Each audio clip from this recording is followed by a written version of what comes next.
So the widow of a North Carolina man is suing Google in the death of her husband, who followed Google's directions, she says, which led him off a collapsed bridge in North Carolina.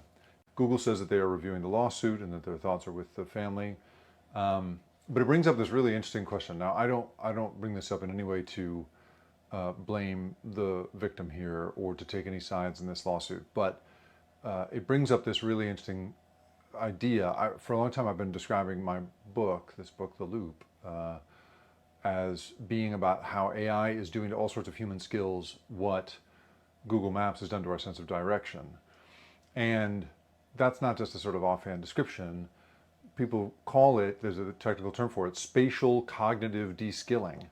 And that supposedly our ability our spatial awareness and our ability to geolocate and navigate is like core to who we are and what our brains do. And the idea that we are losing that skill is really fundamental, people think, to the health of our brains.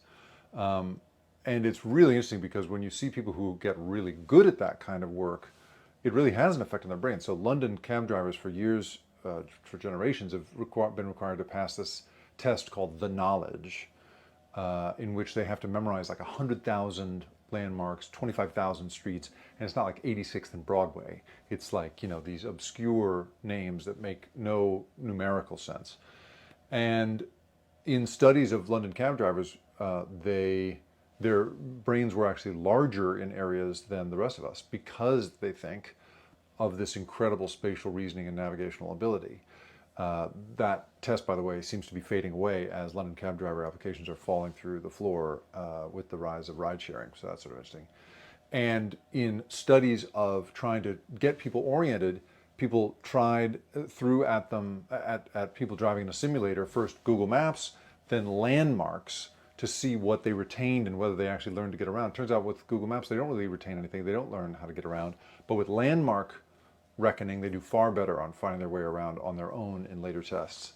So there's just something interesting happening in the way our infrastructure, this sort of digital infrastructure of things like navigation, have really changed our brains, have really changed how we make decisions.